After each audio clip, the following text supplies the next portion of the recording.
네, 오후 성경 공부 시작하도록 하겠습니다.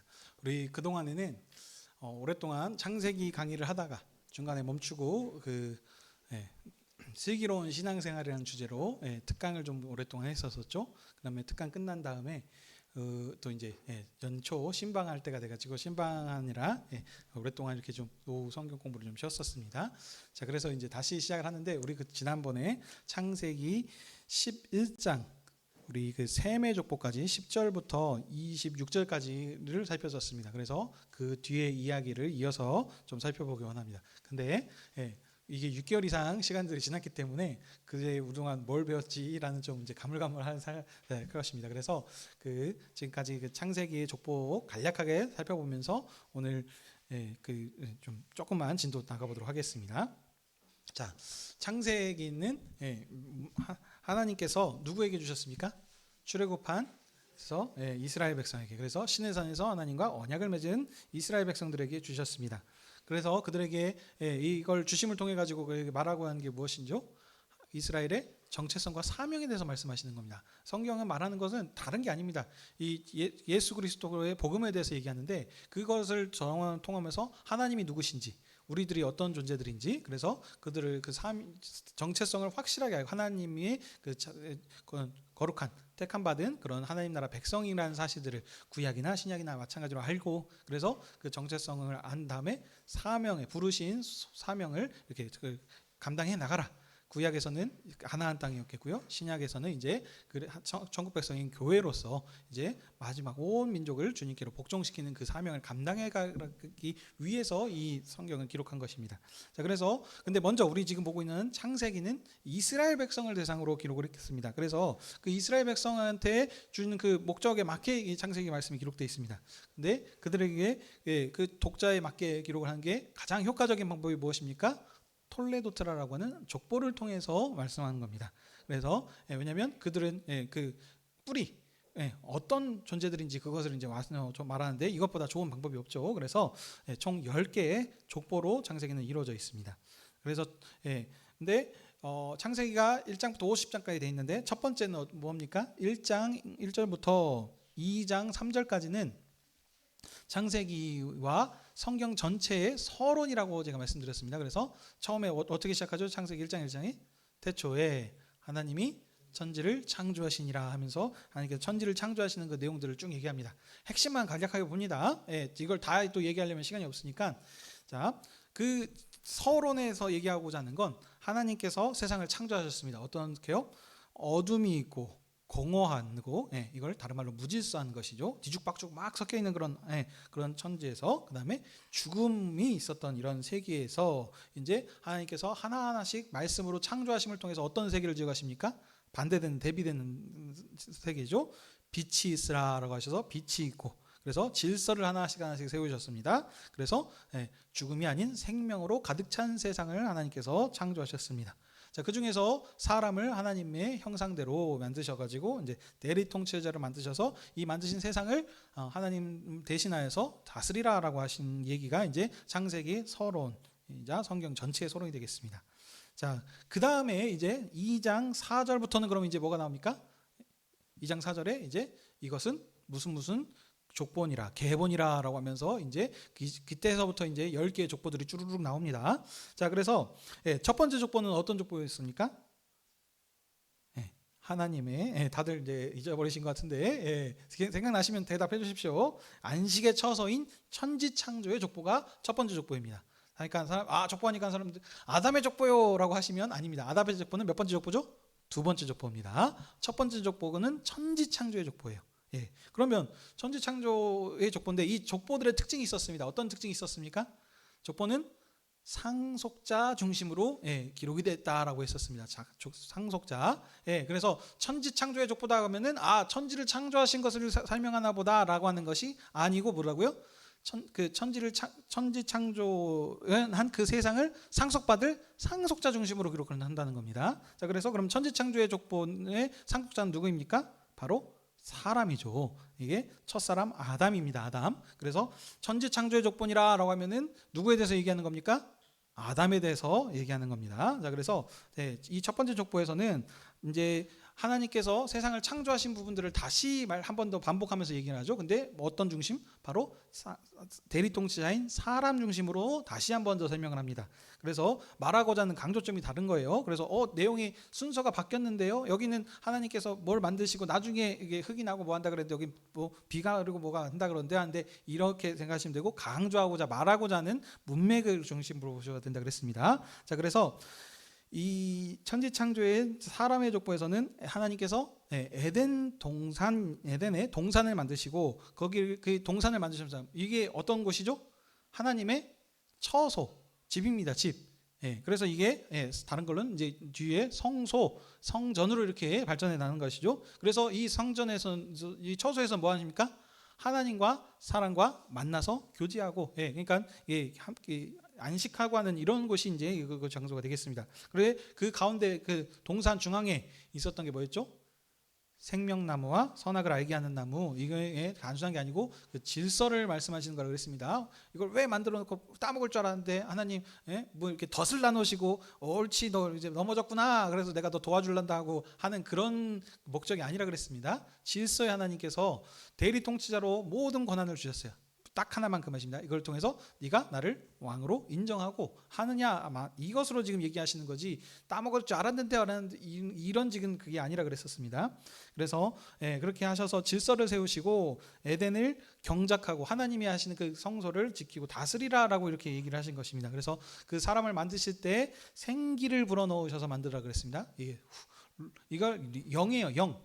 루아흐. 이게 이제 성령인 거죠. 한마디로 성령으로 이렇게 여기서도 이제 이게 연결돼서 나온 겁니다. 그래서 같은 그 단어라 그랬죠. 그래서 생기를 불어서 만드시고 이 하나님께서 하신 이 그 다스리고 사역을 감당하라 그러지 않습니까? 거기에서 그래서 첫 번째 한 게 이름을 주어지는 일들을 합니다. 그렇죠? 그게 이제 내가 네 주인이라는 거예요. 이름 주어졌다는 것이.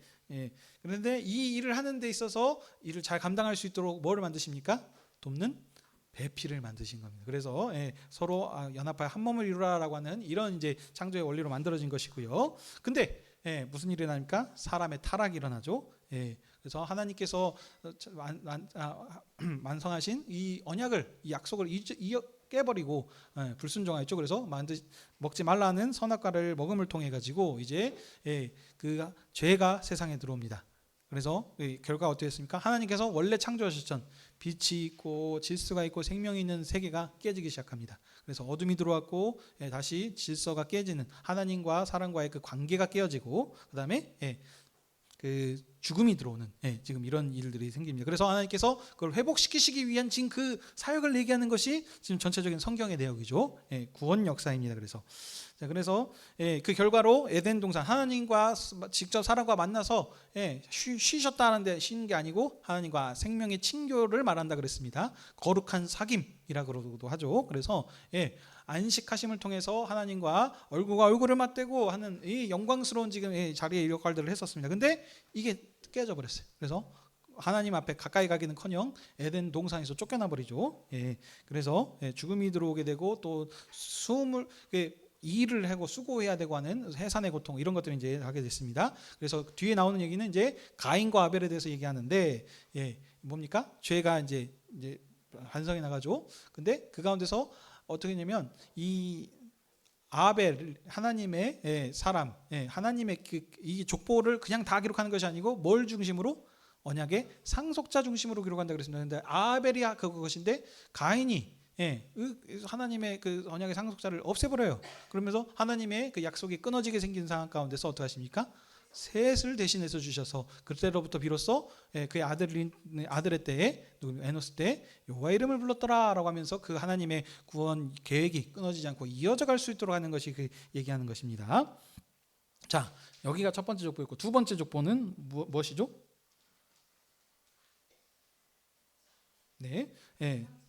두 번째 족보는 아담의 족보입니다. 아담. 이제 아담이 나옵니다. 아담의 족보는 특징이 무엇입니까? 낳았더라. 몇 년을 지내면서 자녀를 낳고 낳았더라. 근데 마지막에 다 뭘로 끝난다 그랬습니다. 죽었더라라고 끝나는 것입니다. 근데 이 아담이 처음에 뭐냐 그러니까 그 자기 형상대로 그러니까 하나님의 형상을 닮은 아담이 자기 형상을 낳음으로 시작하는 특징이 있고요. 그다음에 이제 몇 가지 반복 정도 있다 그랬습니다. 근데 그러니까 이 족보는 특징이 아담의 족보의 특징이 뭐냐? 번성하는 족보입니다. 번성하여서 하나님께서 말씀하셨죠. 생육하고 번성하여 이 땅에 충만하라. 그래서 하나님께서 아담의 죄에도 불구하고 생육하고 번성하여서 이 땅에 가득할 수 있도록 이렇게 은혜를 베푸신 거예요. 근데 그 마지막은 결국엔 다 어떻다? 죽음이 있다는 것입니다. 왜냐하면 죄의 결과로 인해서 그렇게 된 것이죠. 근데 그 가운데서도 하나님께서 또 역사하심, 1000년 가까이 살 수 있는 이런 장수하는 일을 주셨고, 이거 오래 살 거라고 생각하시면 안 된다 그랬습니다. 어떻게 보면 하나님과 같은 모습으로 지어져 있고 생명나무의 가시를 계속 먹었다면 영원히 살 수 있는 존재, 어떻게 보면 하나님의 형상대로 진. 근데 이게 죄로 인해서 1000년밖에 못 산 거예요. 근데 1000년 이상을 살 수는 없습니다. 왜냐면 1000년 이상 살면은 그 무한, 그러니까 천년왕국이라 그런 게 있는데, 그러면 이거 완전수입니다. 그래서 그렇기 때문에 1000년을 넘긴 사람은 한 명도 없습니다. 근데 7대 손인 에녹은 데려가시는 통해서 죽음을 보지 않고 갈 수 있는 이 길이 있다는 사실들을 7대 손 때 보여주시는 것들이 있었다 그랬죠. 자, 그다음 세 번째 족보입니다. 뭡니까? 홍수 심판에서 생명을 보존하게 되는 노아의 족보가 세 번째 족보입니다. 노아의 족보는 여러분들 다 아십니다. 노아의 홍수 얘기하는 것이죠. 근데 노아의 홍수 사건을 통해서 이게 벌어지게 된 이유가 뭡니까? 그 세상이 타락했다라고 보시면 안 됩니다. 하나님은 세상에 관심이 별로 없었습니다. 라멕 이거 가인 계열, 그것은 그냥 집 밖에 내온 자식이고, 하나님의 항상 관심은 어디 있습니까? 언약 백성, 내 사, 언약을 맺은 그 내 자녀들에게 관심이 있는 겁니다. 그래서 상속자, 언약의 상속자 중심으로 지금 한다 그러지 않습니까? 그러면 이 족보도 그러니까 하나님께서 그 홍수를 일으키신 이유, 결국엔 그냥 세상이 다 타락해서가 아니에요. 세상은 원래 타락한 존재들입니다. 하나님을 모르는 게 맞아요. 원래 하나님을 알아야 되는데 그 죄라는 속성 때문에 하나님을 모르는 것이 어떻게 보면 당연한 겁니다. 근데 그러면 뭡니까? 여호와의 이름을 불렀던 경건한 셋 계열이 어떻게 됐죠? 타락했다는 겁니다. 누구처럼? 가인 계열을, 라멕을 따라갔다는 겁니다. 그래서 그들처럼 힘의 논리로 지금 세계도 마찬가지입니다.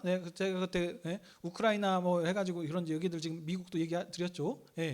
그 선한 사람이 없어요. 결국에는, 그러니까 처음에는 거기가 착해 보인 것 같았는데 알고 보니까 거기 안에서도 그 서로 그 문제점들이 다 있고, 그 안에서 그러니까 뭡니까? 그 선한 것은 오직 예수님, 복음밖에 없습니다. 그 안에서들 다, 그러니까 논리는 다 그럴싸하게 이렇게 얘기하지만 그 안에서 자기 그냥 유익을 취하려고 하는 그것이 세상의 방식입니다. 그럼 그 중에서 피해 본 사람 뭡니까?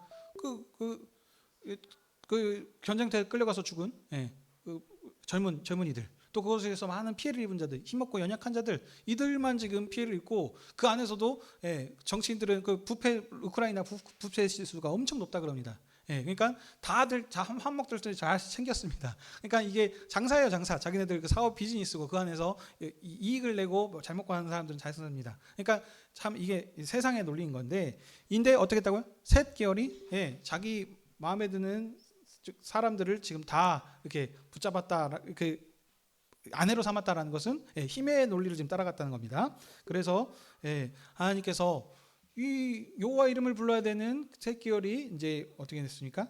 타락함으로, 그러면 더 이상 이 세상이 존재할 이유가 없어요. 여호와 이름을 불러야 될, 그러니까 그들 때문에 어떻게 보면 하나님께서 사람을 만드시고 하신 건데, 그게 타락하기 때문에, 그래서 하나님께서 계획하시길 후회하시면서 물로 세상을 심판하신 것입니다. 근데 이 심판이 그냥 단순한 심판이 아니고, 다른 거는 물로는 어떻게 하는 것이죠? 옛 세계를 정결케 하신 것입니다. 근데 이 옛 세계를 싹 쓸어버리고 리셋해가지고 다시 시작하면 되겠는데, 그렇게 하지 않으세요. 왜입니까? 언약의 상속자를 남겨놓으셔서 그 약속이 이어져 갈 수 있도록. 안 그러면은 하나님께서 약속을 어기신 분이 되어버리십니다. 그래서 그 옛 세계를 심판하실 때인데, 그때에 경건한 노아, 의인이었다 그랬죠. 그래서 노아의 가족들을 남겨주심을 통해서 옛 세계를 보존케 하시고, 그 안에서 언약을 다시 주셔서 그걸 언약이 이어져 갈 수 있도록 이렇게 하나님께서 은혜를 베풀어 주신 것입니다. 그래서 무지개 언약을 주셨죠. 그래서 그걸 주시면서 다시는 내가 심판하지 않겠다 하고, 또 그들에게 말씀하신 것이 무엇입니까? 생육하고 번성하여 이 땅에 충만하라라고 하는 것이 세 번째 그 노아의 족보가 되겠습니다. 자, 네 번째 족보입니다. 네 번째 족보는 뭡니까? 홍수로 정결케 된 세계의 상속자인 노아의 아들 셈, 함, 야벳의 족보가 되겠습니다. 그게 지금 우리가 봤던 11장 10절의 내용이 되겠죠. 자, 근데 그러니까 셈, 함, 야벳의 족보 나오기 전에 이제 죄송합니다. 그 11장이 아니고 10장입니다. 10장. 죄송합니다. 10장에 노아의 아들들 셈, 함, 야벳의 족보가 이제 네 번째 족보가 되겠습니다. 그래서 이들 거기서 얘기하고자 하는 건 뭡니까? 그 셈 계열, 아벳 계열, 그다음에 함 계열로 해가지고 쭉쭉쭉쭉 다 그 누구 어떤 자녀들이 나타났는지 얘기하죠. 그래서 다 말하고자 하는 건 무엇입니까? 이들이 낳고 하여서 흩어져서 70종족을 이루었다라는 것입니다. 70종족을 이룬 건 뭡니까? 완전수이죠. 70이라고 하는. 그래서 이 세상에 하나님께서 말씀하신 대로 세상에 퍼져서 가득하게 되었다를 얘기하는 것이 이 노아의 아들들 셈, 함, 야벳의 족보라 그랬었습니다. 그리고 근데 셈, 함, 야벳의 족보로 하고 딱 끝나면 좋겠는데 11장에 뭐가 나옵니까? 온 땅의 언어가 하나요 하면서 해가지고 바벨탑 사건이 나옵니다. 근데 이게 무엇이냐? 하나님께서 흩어져서 이 땅을 가득하게 채하게 하셨는데 그 가득 차게 한 이유가 사람들이 순종함을 통해서 한 것이 아니고 어떻게 했다고요? 바벨탑 사건을 통해서 하나님을 거역하고 흩어지지 않고 자기 이름을 내려고 하는 이런 지금 불순종의 사역 가운데서 하나님께서 다시는 물로 심판하지 않으시겠다라는 그 약속의 말씀처럼 그들을 다시 심판하지 않으시고 그냥 언어를 혼잡케 하셔서 그들을 흩어져서 이 세상에 번성할 수 있도록 가득 찰 수 있도록 하나님께서 사람의 그 연약함과 죄에도 불구하고 그 구원 역사를 이렇게 이루어갈 수 있도록 하신 그 은혜의 일을 하시려고 하는 것이 이제 이 네 번째 족보가 되겠습니다. 자, 이제 다섯 번째 족보입니다. 다섯 번째 족보는 뭐이죠? 셈의 족보입니다. 우리가 마지막 살폈던 부분이죠. 11장 10절부터 26장까지의 내용입니다. 여기가 다섯 번째 족보입니다. 그래서 이 셈의 족보는 뭡니까? 그 전에 그럼 생각해 보시면 노아의 아들 셈, 함, 야벳의 족보라 그러지 않았습니까? 거기서 이미 셈의 아들들이 나왔습니다. 여기서도 그러면은 셈의 아들들이 나왔으니까 중복이죠. 중복. 왜 중복된 내용이 나왔을까요? 말하고자 하는 건 뭡니까? 잘 기억하고 계시네요. 맞습니다. 하나님의 구원 역사는 언약의 상속자 중심으로 기록한다 그랬습니다. 노아와 함께 거룩하게 된 그 정결케 된 세상을 그 노아의 아들들 세 아들들이 함께 상속을 했었습니다. 그래서 전체 퍼져서 그 70종족을 이루었죠. 근데 그 중에서도 하나님께서 또 한 부류를 선택하셨습니다. 그게 바로 셈 계열이라는 겁니다. 셈을 하나님께서 언약의 상속자로 삼아 주셨기 때문에 그 셈의 족보만 따로 구분해서 이렇게 기록을 하고 있습니다. 자, 그래서 셈의 족보는 지금 보시면 이것도 비슷합니다. 뭐라죠? 누가 누구를 낳고 몇 년을 지니면서 자녀를 낳았더라라고 이런 내용입니다. 낳고예요. 그렇죠? 그러니까 그러면 이 족보의 강조점은 뭡니까? 번성하는 족보입니다. 번성하는 족보. 근데 이 번성하는 족보에서 좀 특징들이 있죠. 그 특징이 뭡니까? 마지막 24절이죠. 11장 24절, 25절 거기 보시게 되면은 데라는 26절을 봐야 되겠네요. 70세에 누구를 낳았습니까? 아브람과 나홀과 하란을 낳았습니다. 그 전까지는 한 명만 낳았습니다. 한 명, 그렇죠? 그러니까 한 명만 낳았다는 게 자녀가 외동 아들을 낳았다는 게 아닙니다. 여러 아들들을 낳았을 겁니다. 그렇죠? 여기 보시면은 막 400년 살고 200년 살고 이랬는데 그동안 한 명 낳았을까요? 아니에요. 수많은 자녀를 낳았겠지만 다 모든 것들을 기록하지 않습니다. 누구를 중심으로? 언약의 상속자 중심으로 기록을 합니다. 그래서 대표로 딱 한 명씩만 기록을 했어요. 그러면 이 데라도 한 명만 기록해야 될 텐데 여기는 몇 명을 기록했다고요? 3명을 기록했다는 겁니다. 그러면 이들이 뭐죠? 전부 다 언약의 상속자라는 뜻입니다. 자, 근데 그러면 이 데라만 왜 하필 3명의 언약의 상속자를 뒀다는 것이죠? 데라가 셈의 몇 대손일까요? 10대손입니다. 10대손.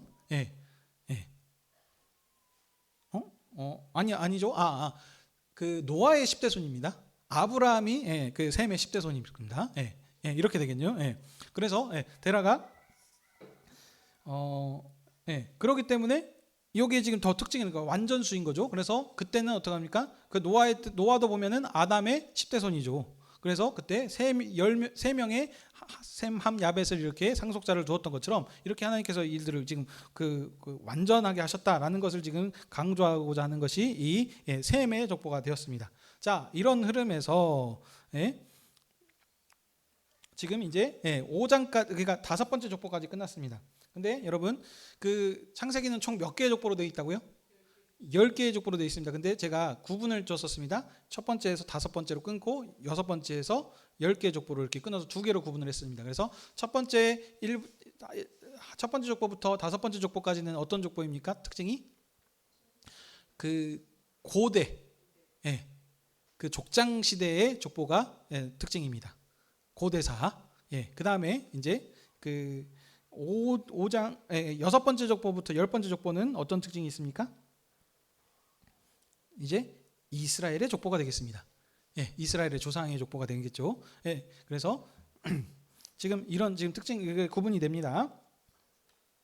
자, 그래서 지금 이 5장까지의 족보는 하나님께서 생육하고 번성하라고 하는 그 번성이 완성되는 지금 그래서 10대 손인 때 지금 3명의 자녀를 낳음을 통해서 이제 번성하고 번성하는 족보가 끝납니다.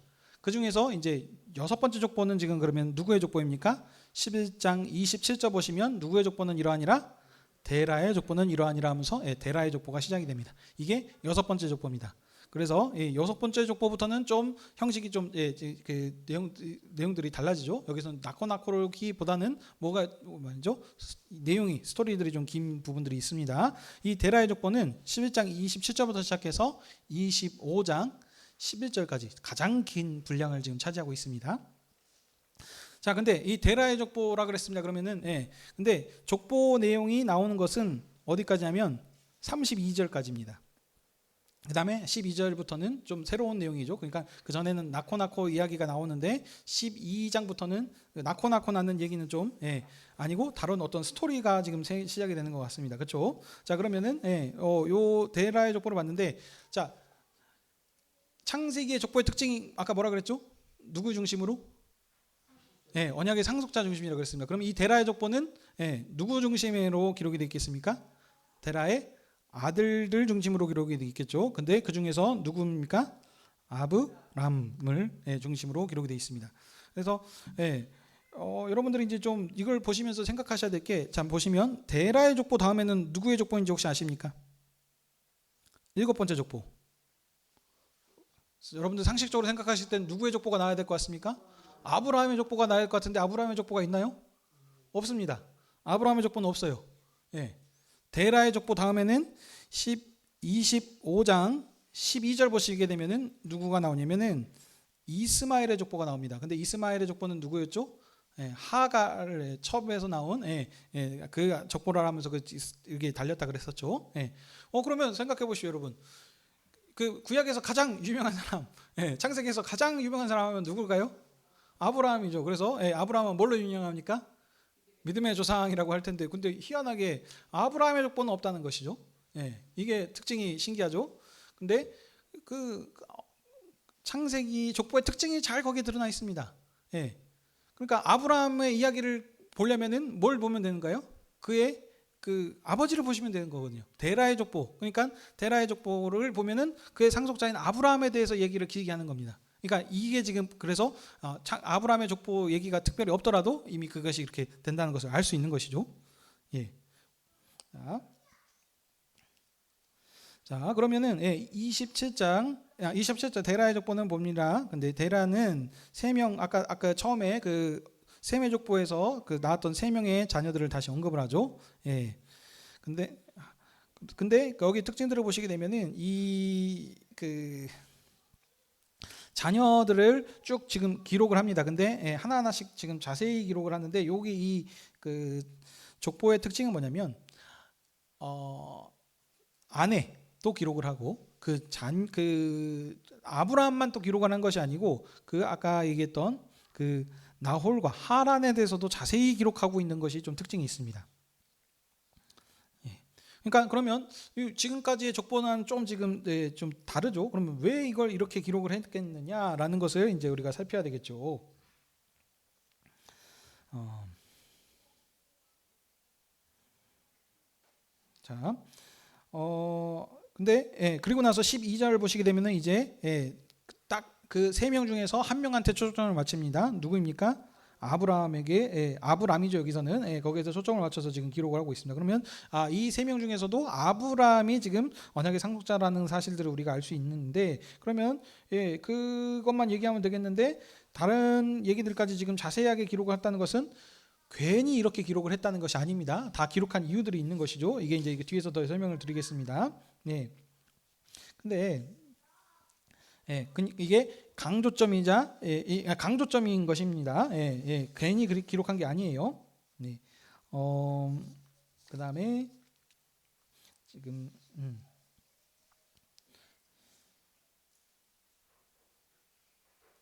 자, 이 아브라함의 얘기를 조금 해야 되겠네요. 오늘은 여기 이 데라의 족보 지금 서론만 좀 보다가 말겠습니다. 그래서 이제 좀 마무리를 짓고 이제 다음 부터는 이제 12장 이제 그 아브라함을 부르시는 그 내용들을 좀 볼 건데요.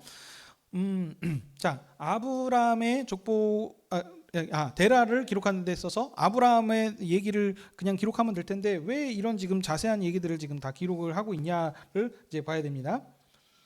이게 강조점인데 왜 강조점이냐면 아브라함만 하나님께서 부르신 게 아니고 여기 이 세 명 다 언약의 상속자들이기 때문에 여기 기록이 되는 것이 첫 번째입니다. 두 번째는 이 아브라함만 그 중에서 하나님께서 특별하게 부르셔서 그와 언약을 하시죠. 그 언약하신 것이 이제 너를 통해서 이제 큰 민족을 이루게 하고 가나안 땅을 주시겠고 그다음에 어떠합니까? 모든 민족이 복죽을 받게 해주시겠다라고 그렇게 얘기하지 않습니까? 근데 이 아브라함이 그 언약을 이어갈 뿐만 아니라 이 지금 나왔던 요 사람들 이 같은 형제였죠. 나홀과 하란도 여기 함께 아브라함의 복의 연합함을 통해서 이 족보가 완성이 되는 것으로 이렇게 나옵니다. 그래서 이 완성하는 데 있어서 하란이라고 하는 사람이 좀 먼저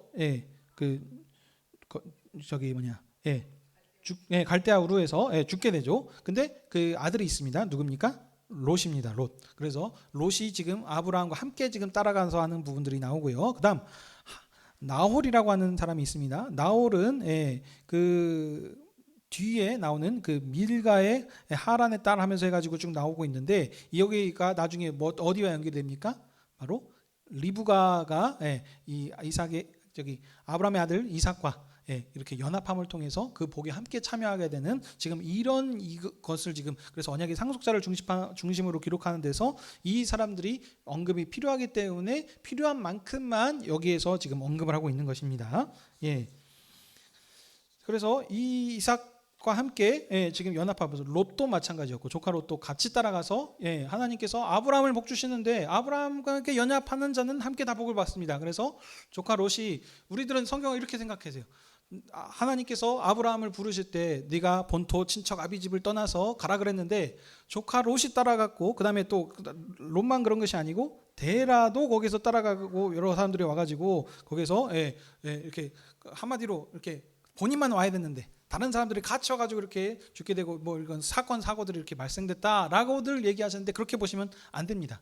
그러니까 지금 창세기의 족보는 특징은 지금 그 아버지의 언약이 누구에게 상속이 되고 완성이 됩니까? 아들에게. 그래서 지금 지금 여기 지금 말하는 것은 우리가 봤을 때는 12장에 하나님께서 아브라함을 특별히 부르신 것과 같은데 지금 이 문맥을 지금 흐름들을 보시게 되면은 아브라함만 부르신 것이 아니고 데라를 지금 부르신 것 같은 느낌이 지금 준다는 겁니다. 무슨 말씀인지 이해가 되십니까? 아버지와 약속한 그러니까 같이 나온 거예요. 근데 데라에게 말씀하신 그 언약이 언제 성취된다고요? 아들인 아브라함 때. 그래서 아브라함에게 하신 약속이 이삭에게 돼서 그 성취되고 하는 그것들이 나오지 않습니까? 이게 신약에 넘어오게 되면 하나님께서 아들이신 예수 그리스도를 통해서 완성하시는 것과 같이 이런 지금 흐름이라는 거죠. 그러니까 아브라함만 부르신 것이 아니고 어떻게 보면 지금 데라를 부르시고 그 약속이 아브라함에게 상속이 돼서 지금 완성해 나가는 것과 같은 지금 이런 지금 흐름으로 지금 말하고 있는 것입니다. 그러니까 이 흐름으로 보면은 그러니까 그 같이 연합해서 그들도 함께 복을 받는 것이지 롯이 괜히 따라와 가지고 조카 롯을 데리고 왔기 때문에 그런 어떤 문제들이 있고 싸우고 다툼이 있고 뭐하고 했다라는 어떤 그런 지금 흐름으로 가면 안 되는 것입니다. 왜 그렇게 되면은 나중에 아까 얘기했던 것처럼 이스마엘도 나올 거고요, 에서도 나옵니다. 그들이 이스마엘도 하나님께서 큰 민족을 이루게 하시고 에서도 에돔이라 하는 민족을 이루지 않습니까? 근데 그들이 여전히 지금 남아 있거든요. 근데 이것을 왜 그러면 지금 그들이 어떤 지금 팔레스타인 쪽에 지금도 여전히 남아서 지금 이스라엘과 뭐 하고 있습니까? 싸우고 있거든요. 그러니까는 그때 따라온 거 이것들을 지금 제대로 해결을 못해서 여전히 지금 그런 전쟁이 일어나고 있다라는 해석밖에 안 되는 거거든요. 근데 그게 아니에요. 하나님께서는 언약의 상속자 중심으로 이룩을 하시지만 그 이스마엘도 마찬가지고 에서도 하나님의 아브라함의 씨입니다. 그래서 그들한테도 하나님께서 생육하고 번성할 수 있도록 은혜를 베풀어 주신 것입니다. 그런 지금 족보를 얘기하는 것이지, 롯도 아브라함을 따라왔기 때문에 하나님께서 그 번성할 수 있도록 복을 주신 거예요. 그래서 같이 함께 할 수 없을 정도로 큰 부자가 돼가지고 아이고 우리 야 이제 좀 서로 떨어져서 지내자 하면서 이렇게 헤어진 거지, 다른 게 아닙니다. 그래서 그렇게 하지 않으면 이제 그래서 거기 소돔과 고모라 가서 했다 뭐 이런 어떤 해석들을 해놓으시면 안 된다는 겁니다. 자, 시간이 많이 갔습니다. 자, 그래서 이 데라의 족보가 단순하게 그냥 하는 것이 아니고 이 지금 언약의 상속자 중심으로 기록을 하는데 거기에 아브라함에게 초점을 맞추는데 그 아브라함의 상속자를 이어가는 데 있어서 필요하기 때문에 여기 그 나홀과 하란의 지금 그 부분들을 얘기하는 겁니다. 자, 근데 제가 이 얘기를 말씀 안 드렸네요. 데라의 족보의 좀 특징들이 또 한 가지 있어요. 여러분들 그 셈의 족보와 같이 그 보시면 좀 좋겠는데 이 셈의 후손들이 보시게 되면은 보통 몇 세의 자녀를 낳습니까? 35세, 30세, 34세, 30세 이렇게 냈는데 데라는 몇 세에 납니까? 데라는 26절 보시게 되면 70세에 낳습니다. 그러니까 좀 늦어요. 그렇죠? 다른 사람보다 2배는 지금 늦죠. 근데 지금 이 그 언약의 상속자인 그 아브라함을 보시게 되면 자 29절입니다. 아니 저기 30절 봐야 되죠. 30절 사레가 누구죠? 아브라함의 아내입니다. 근데 이 사레가 어쩝니까? 임신하지 못함으로 자식이 없었습니다. 이 임신하지 못하고 자식이 없었다라는 이 말을 그냥 보시면 안 됩니다, 여러분. 이때 당시에 그 아들을 낳는 거 중요합니까, 안 중요합니까? 엄청나게 중요한 일입니다. 근데 이 자녀를 못 낳아요. 이거는 뭐예요? 상속자가 없는 것이죠. 다른 걸로는 그 저주받는 겁니다. 생육하고 번성하는 복을 받는 것이 아니고 저주를 받는 거죠. 그러니까 다시 말하면 죽음의 지금 위기 가운데 있는 겁니다. 하나님의 대가 끊어질 지금 언약의 상속자가 지금 끊어질 지금 위기 가운데 있는 겁니다. 이게 지금 어디에 와 있다? 그 10대 선인 아브라함 때에 지금 이렇게 와 있는 겁니다. 근데 그 지금 이런 것들을 지금 여기서 드러내고 있어요. 근데 이런 지금 상황 가운데서 하나님께서 어떻게 하시는 겁니까? 아브라함 그 중에서 아브라함을 부르셔서 그 언약하심을 통해서 어떻게 해요? 이 지금 저주의 죽음으로 이 언약이 그 생육하고 번성하는 복이 없어진 이 상황 가운데서 어떻게 하십니까? 그 언약하심을 통해서 아들을 주겠다. 그래서 100세의 자녀를 낳게 하셔서 그 생명이 그 죽음의 역사를 넘어갈 수 있도록 이렇게 지금 하나님께서 이렇게 이끌어 가시는 그걸 얘기하는 것입니다. 이런 지금 특징으로 여기 이 데라의 족보가 기록이 되어 있습니다. 그냥 단순하게 그냥 기록한 것이 아닙니다. 그래서 이 아브라함을 통해서 이제 그의 시인 이삭을 통해서 이제 하나님 나라를 이제 건설해 나가는 그 일들을 지금 해 나가지 않습니까? 그런 것입니다. 그런데 자, 그러면 지금 오늘 이 데라의 족보를 통해서 우리가 이제 어떻게 적용하고 받아들여야 되겠습니까? 구약의 자녀가 없어서 생명 역사가 끊어져서 단절된 거, 마치 죽은 사람과 같은 겁니다. 이런 상황 가운데서 하나님께서 아브라함을 택하셔서 그와 약속하시고 그로 인하여서 큰 민족을 이루고 너로 인하여서 모든 땅이 복을 받게 해주시겠다라는 겁니다. 완벽하게 바뀌어지는 것이죠. 저주예요. 자녀 못 나오면 이때 당시 너무나도 많이 가지고 있으면 뭐합니까? 상속해주고 남겨줄 사람이 없는데 저주받는 일입니다. 근데 그 가운데서 하나님께서 어떻게 합니까? 죽음의 역사에서 생명을 창조하시고 너로 인해서 그것도 너만 그런 게 아니고 모든 민족을 복주는 그 일을 하나님께서 행하시겠다라는 지금 그런 약속을 하시지 않습니까? 이게 중요한 겁니다. 자, 근데 이 말씀을 좀 먼저 누구에게 주셨습니까? 이 창세기의 말씀을 출애굽한 이스라엘 백성들한테 주신 것입니다. 그럼 주셔서 뭐 하는 거겠어요? 처음 말씀드린 것처럼 너희들이 누구냐? 하나님께서 너희들을 왜 지금 애굽에서 출애굽시키셨는지, 그리고 이런 일들을 지금 얘기하시는 거예요. 그래서 하나님께서 너희 조상 아브라함과 이런 약속을 하셨기 때문에 그 약속으로 인하여서 너희를 이렇게 번성케 하셔서 큰 민족을 이루게 하셨고, 이제 가나안 땅을 너희들에게 주시기 위해서 이런 역사를 계획하셨다. 지금 그들의 정체성을 얘기하는 겁니다. 정체성이, 그러니까 너희는 택함 받은 하나님의 거룩한 나라 제사장 민족이다. 그걸 얘기하는 것이겠죠. 그래서 너희들에게 지금 말하고자 하는 게 뭡니까? 사명이 있습니다. 해야 될 일. 무슨 사명입니까? 이제 시내산에서 언약 백성이 되었으니 이제 두 번째 약속이었던 가나안 땅을 정복하여 차지하여서 그 땅을 차지하랍니다. 차지하여서 그래서 뭐예요? 하나님 나라를 건설하는 것이죠. 그래서 하나님을 통해서 그 시온의 예루살렘을 통해서 그 모든 민족이 그 이스라엘 백성을 보고 그 장자로서 첫째로서 어떻게 행하는가를 복을 통해 가지고 나머지 사람들이 그걸 보고 다 함께 하나님을 알아가고 경배할 수 있도록 복 주시는 그런 일들을 계획하신 게 이제 그 일들을 하라고 오늘 이 창세기 말씀을 이스라엘 백성에게 주신 겁니다. 자, 그러면 이제 신약 백성인 우리에게도 적용이 되겠죠. 어떻게 적용해야 되겠습니까?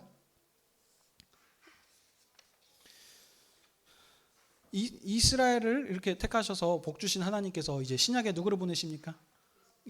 그의 아들이신 예수 그리스도를 이 땅에 보내십니다. 그분이 진정한 하나님 나라 상속자이십니다. 그래서 오늘 본문 마태복음과도 연결할 수 있는 겁니다. 마태복음, 구약에 했던 것들을 이어받은 상속하신 진정한 상속자이신 예수 그리스도가 오셨습니다. 그 이스라엘 백성이 가나안 땅을 찾아해서 거기에 뭘 만드는 거죠? 하나님의 나라를 거기에 만드는 겁니다. 하나님의 나라. 구약의 하나님 나라는 이스라엘이에요. 이스라엘. 그게 구약의 하나님 나라였습니다. 자, 근데 신약의 하나님 나라는 어떻습니까? 이스라엘만이 아니에요. 예수 그리스도를 믿는 모든 자들. 그래서 그게 예수 그리스도를 통해서 모든 민족을 복주는 그 일을 하나님께서 이루시기 위해서 하십니다. 왜냐하면 그 첫째였던 장자였던 이스라엘이 하나님 앞에 불순종하고 그 배반함을 통해 가지고 그 언약이 깨어지고, 그래서 바벨론의 포로로 붙잡혀가서 실패했기 때문이라는 겁니다. 근데 이 실패를 하나님께서 어떻게 하십니까?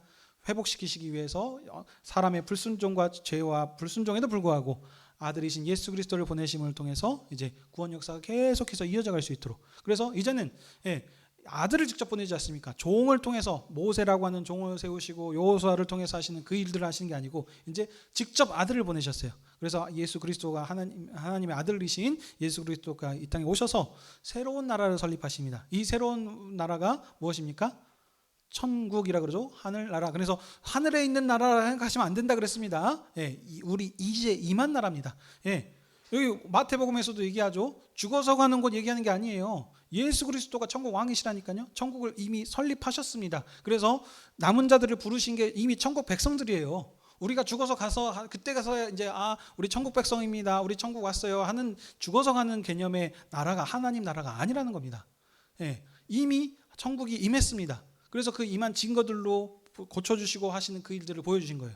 그래서 그 소식을 듣고 기다리던 자들이 드디어 하나님 그런 나라가 임하였군요 라는 소식을 듣고 나온 겁니다. 그래서 그들을 대상으로 지금 하나님께서 새로운 나라를 설립하신 것입니다. 근데 이 새로운 나라가 어디와 연결됩니까? 바로 신약의 교회가 하나님 나라인 겁니다. 교회는 어떻게 세워졌습니까? 예수 그리스도께서 죄와 사망의 권세를 십자가에서 죽으시고 부활하심을 통해서 피값으로 새롭게 구원하시고 사신 나라가 바로 교회입니다.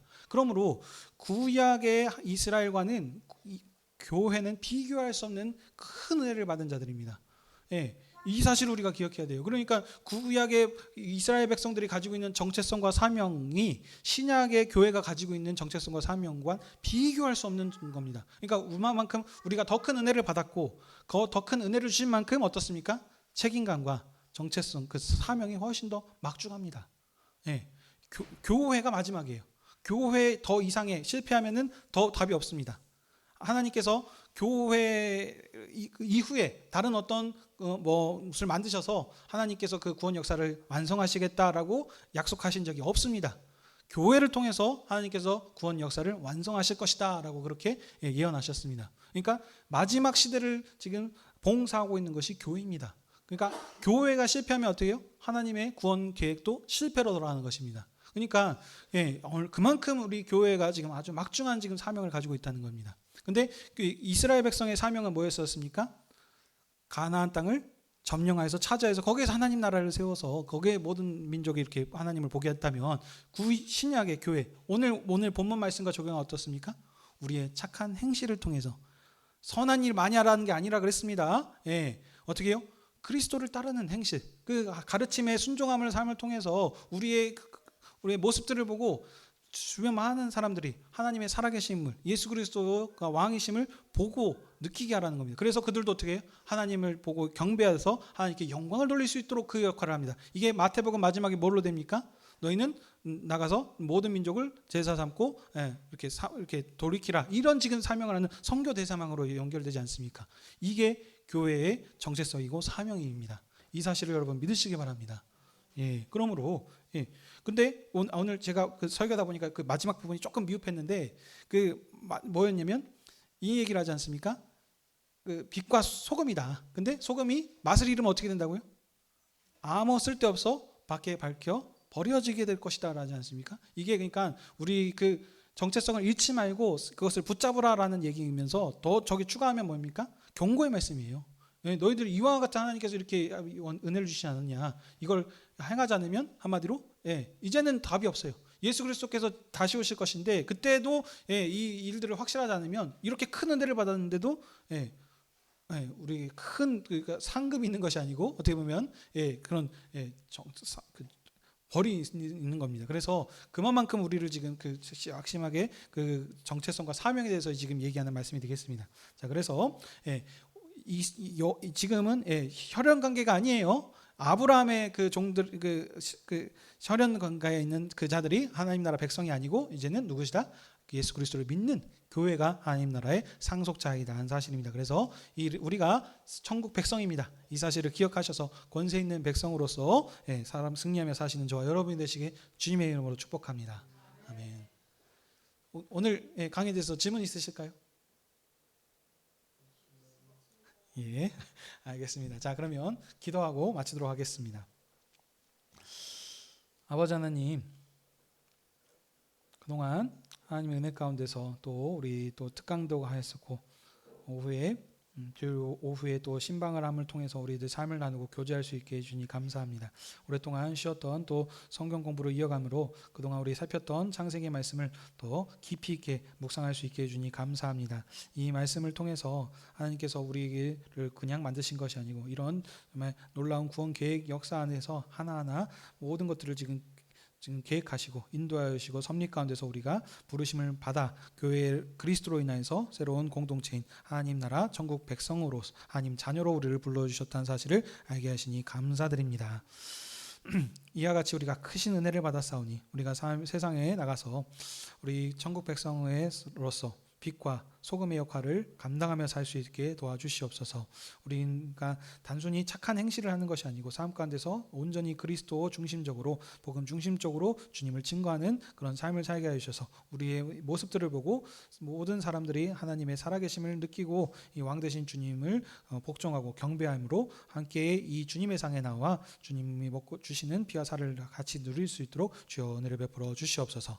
우리가 이제 세상으로 나아갑니다. 세상에 나가서 살 때에 우리가 항상 동행하여 주셨고 우리가 삶 가운데서 역경과 고난과 힘듦이 있을 때마다 그때에 이로 인하여서 하나님을 의심하고 낙심할 것이 아니고 더욱 주님으로 인하여서 받는 고난을 기뻐함으로 감사함으로 오히려 하나님께 모든 것들을 의뢰하고 또 우리 또 동역자들로 삼아준 우리 동역자들의 기도를 통해서 모든 것을 넉넉히 이기며 살아갈 수 있는 저희들 되게 해주시옵소서. 감사드리며 이 모든 말씀 우리 주 예수 그리스도의 이름으로 기도드립니다. 아멘.